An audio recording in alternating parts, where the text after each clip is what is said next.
ഇന്നത്തെ യുകെ വാർത്ത. ഇന്ത്യൻ വംശജരുമായി ബന്ധപ്പെട്ട് ശ്രദ്ധേയമായ 2 സംഭവങ്ങൾ റിപ്പോർട്ട് ചെയ്യപ്പെട്ടിരിക്കുന്നു. യുകെ-ഇന്ത്യ സ്വതന്ത്ര വ്യാപാര കരാർ പുരോഗതി. ബ്രിട്ടനും ഇന്ത്യയും തമ്മിലുള്ള സ്വതന്ത്ര വ്യാപാര കരാറിന്റെ 90% വിഷയങ്ങളിലും ധാരണയിലെത്തിയതായി റിപ്പോർട്ടുകൾ സൂചിപ്പിക്കുന്നു. ഈ കരാർ ബ്രെക്സിറ്റിനുശേഷം ബ്രിട്ടന്റെ പ്രധാന സാമ്പത്തിക നേട്ടങ്ങളിൽ ഒന്നായി കണക്കാക്കപ്പെടുന്നു. സ്കോച്ച് വിസ്കി, ഓട്ടോമൊബൈൽസ് തുടങ്ങിയ ബ്രിട്ടീഷ് ഉൽപ്പന്നങ്ങൾക്ക് ഇന്ത്യയിൽ ടാരിഫ് ഇളവുകൾ ലഭിക്കുന്നതിൽ ഇത് സഹായകമാകും. കൂടാതെ ഇന്ത്യൻ തൊഴിലാളികൾക്കുള്ള വിസ സംബന്ധിച്ച പ്രശ്നങ്ങളും ഭൂരിഭാഗം പരിഹരിച്ചിരിക്കുന്നതായി അറിയുന്നു. ദ ഗാർഡിയൻ ട്രാഫിക്കുറ തട്ടിപ്പ് കേസ്. പ്രതി പ്രതീക് ഗുപ്തയുടെ വെളിപ്പെടുത്തൽ.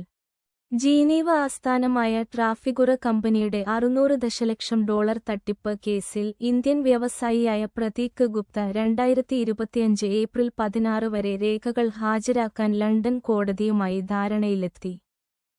നിക്കൽ കയറ്റുമതിയിൽ നടന്നതെന്ന് ആരോപിക്കുന്ന ഈ തട്ടിപ്പിൽ ഗുപ്തയുടെ പങ്ക് അന്വേഷിക്കുന്നതിനിടയിൽ അദ്ദേഹം മുമ്പ് 4 തവണ സമയം നീട്ടിയിരുന്നു.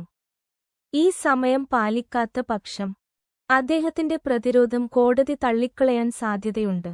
ഈ സംഭവങ്ങൾ ബ്രിട്ടനിലെ ഇന്ത്യൻ വംശജരുടെ പങ്കാളിത്തവും അവരുടെ പ്രവർത്തനങ്ങളും പ്രതിഫലിപ്പിക്കുന്നു.